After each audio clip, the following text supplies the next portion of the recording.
Hi, and welcome to another working interview.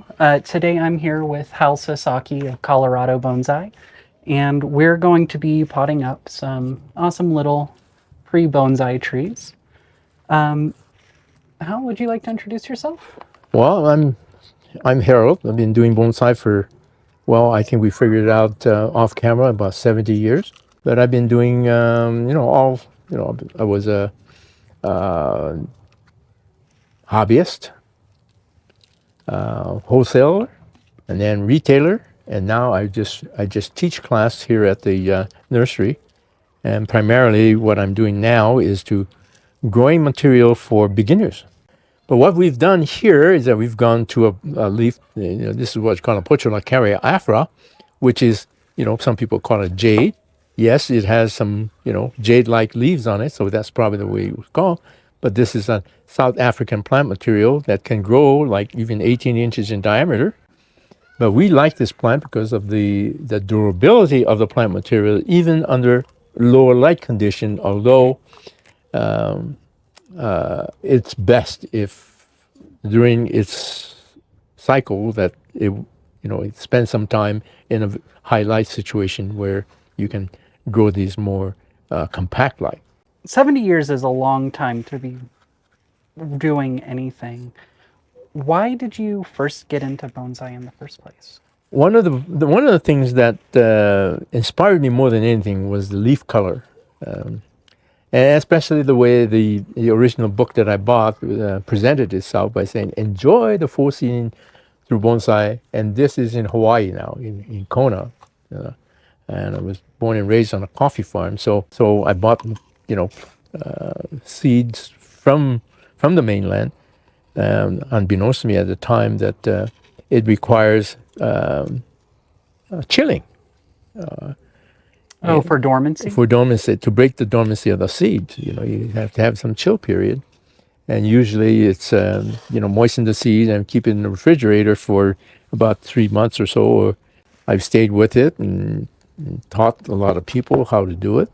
Whenever you have a plant material like this, and you can see this is a dark pot, in the middle of the summer, when you put it out here because you want to give the upper part of the plant a lot more light, and these guys, if given enough time to get acclimated to the sun, it can take sun, But so most people do this, and then they put it in the sun, and in a couple of hours, this pot can get to be about over 120 degrees, and the roots are not going to like it. It's not an easy place in Colorado to grow plant, particularly bonsai, where it's portable, and it doesn't have a permanent spot. And most of us want a permanent spot in the house. Light is a very, very important criteria, important element that is necessary to grow plant materials, particularly in a small leaf. And what I want to emphasize also, understand that each plant brings a different type of solar collecting apparatus. And so each plant, just because you want a Japanese maple and you want a Japanese black pine, as I did earlier, doesn't mean that it should reside in the same spot, because the needle obviously need more light source from sun up to sundown, and the bigger ones could possibly survive in a lower light condition. If you have a plant that brings out, just say, one finger like this, okay, and then you're trying to grow this plant material, this is going to be so inefficient. But if you have a plant material with maybe two size, it's going to get a little bit more efficient. And so by the time you get this, and you have a whole leaf that's this, the whole leaf is going to be a solar collector instead of just this one. And so, if you have a big one like this, then it's more efficient, and therefore you can have a shorter daylight hours, and these guys would collect enough solar energy to provide for the plant to be healthy. Does that make sense? I think so, and that kind of plays into why, like, if you have a plant that's growing just in low light conditions, it's going to want to get really leggy. That's right. Stretch out the little energy it has. Yeah, they're trying to reach for more light. And then, as you note, that when you bring even a house plant in the house, and if it's getting lesser light than it was used to, it's going to provide. I mean, it's going to get a bigger leaf. And he said, "Well, what about fertilizer?" Well, fertilizer is one of the low priorities of elements that provide good growth. Yes, if you have good light and you provide fertilizer, well, it'll jump up. But a lot of people would throw fertilizer under low light condition, and you're not going to get the response. If you look at the forest that we have here, nobody's out there throwing fertilizer, but the plant grows. Is because they provide all the necessary elements. Let's look at that and see. Yeah, this is kind of crumbling. Yeah, it will.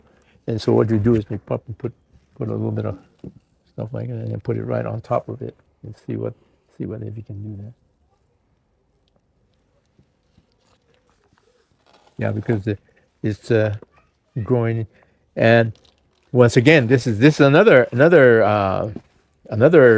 science that you probably want to get to know. You notice that this is a variegated one. This is the same variety, right? Or same family, but this is a variegated one. A variegated one, as you can see, the green is less, maybe even half. And so, if you have photosynthesis, you know, the green is the only one that would really actually provide the energy, but the white part is probably not providing this. And so, this plant material, though taller, it was grown taller, but the size of the trunk is going to get smaller, even if it's the same age. It'll grow a little bit longer because it's not getting enough energy, and so it's really reaching out a lot quicker than these guys. And so what happened is that it gets a little bit, a little bit leggy. Absolutely. First branch on this side, so you put them on the first branch side, short wire, and then you take this, and then you put it over the long wire side, and then you take that, and then pull it. And then you notice that you have excess wire here. Mm-hmm. When you do this, you might want to keep in mind how much you did and reduce it by 2 inches, and so you won't have that waste. Okay. Even before it's transplanted, what I try to do is to put it in shape here. Of course. And so in this kind of case, you might want to cut it. Okay. And then, thank you. yeah. And then you might want to cut, cut the tall ones that are going up also. And you don't want to leave a stub. Don't lose that. No. You don't take the stub off. Oh, leave okay. The leaf. So don't leave space to die back. Yeah. Okay. And the reason for this is that, you want to make as though that you have never been, that you haven't been touching this plant. Hey, bonsai enthusiasts. We'd like to take a moment to thank our new sponsor, Mirai. Supporting this channel is easy. Just check out the affiliate link below. Now, we're especially excited to talk about Mirai's inspiring new nonprofit, the One Tree Project.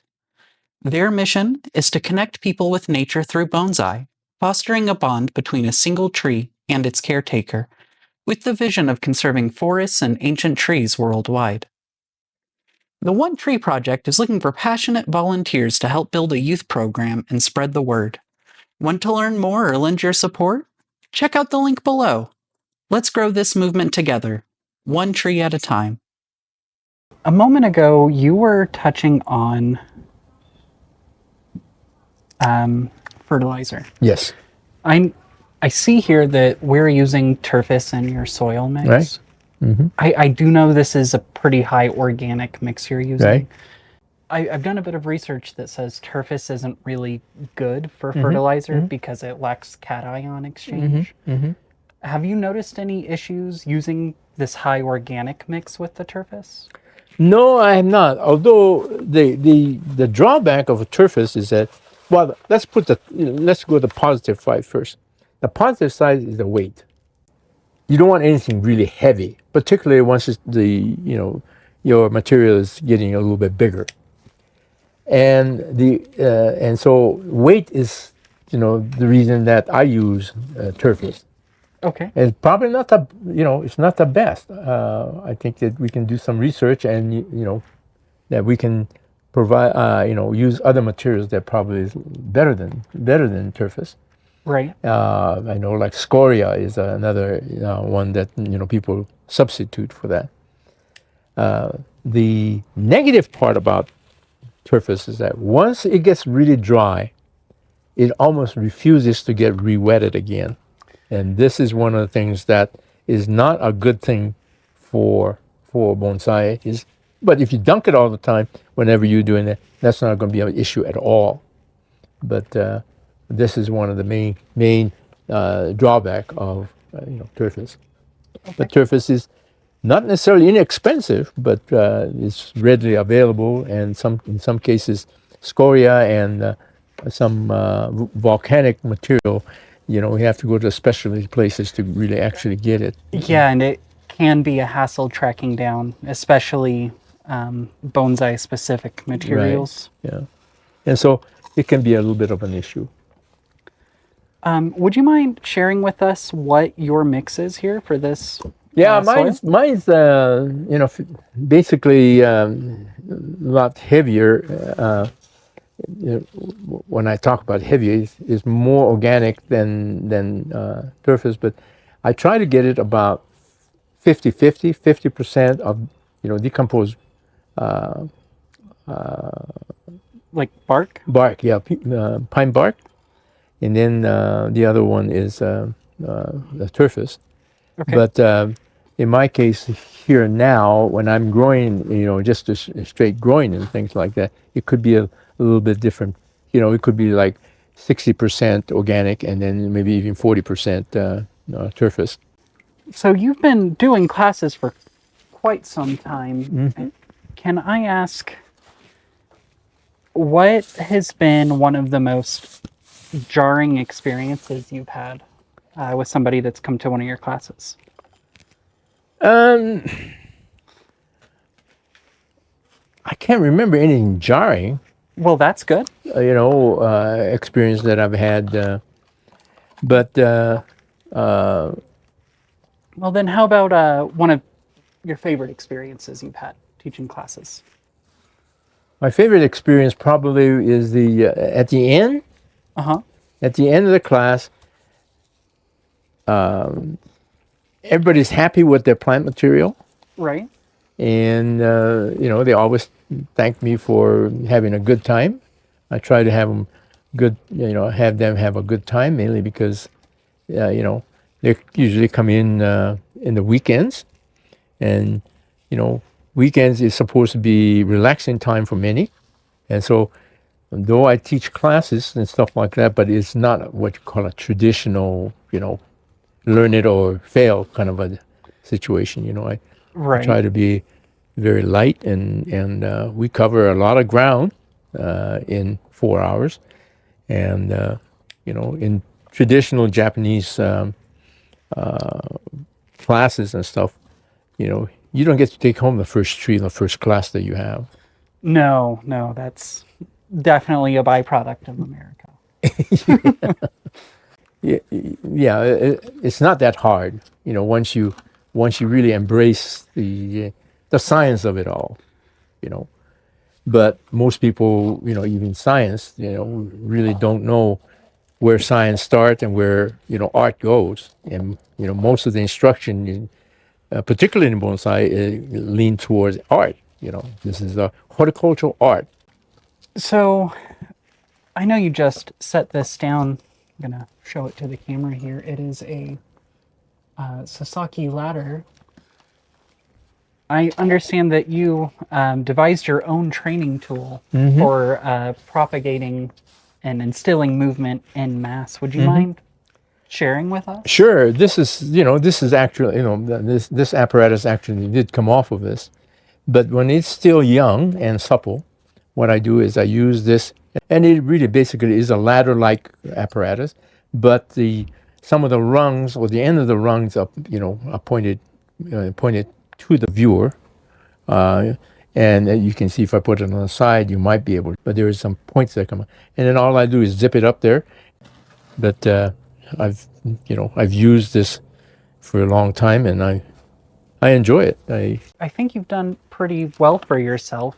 I'm not sure if you would like to talk about this on the camera, but I know that several of your former students have really gone far within bonsai. I'm extremely proud of them. I mean, and I'm not making this up just because I'm talking to you. But I'm extremely proud of it because this hobby does not stop as what you saw, just potting it and then just enjoying it. And this thing can just keep on going until until you no longer desire to learn about what the plant does. But let's get back to water. Whenever we don't water, and we catch it in time. Let's say the plant is wilting, and then you water it, and then you say, "Oh my goodness, I'm glad I watered in time," and then all the leaf appear to be healthy again, and you say, "Well, I caught it in time." But we forget this incident, and when at the end of the season, we looked at part of the leaf has died. These guys can, if you give them enough energy and care, it can live a long, long time. But if you neglect it in somehow, whether if it by ignorance or through not being attentive, then things can die very quickly. So, pay attention to your health. Well, that is words of wisdom. Thank you. Thank you so much for having me over today and potting these trees up with me. Okay. Before I let you go, do you have any last nugget of wisdom you'd like to share with the audience? Maybe somebody who's thinking about getting into bonsai but hasn't pulled the trigger yet? Do it. Love it. Yeah. Don't think about it. Just go do it and see what it does for you. And if it triggers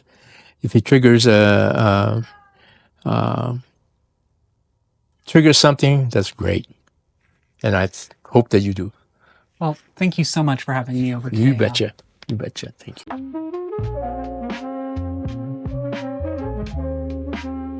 Thanks for tuning in. Enjoy the tour of Harold's greenhouse.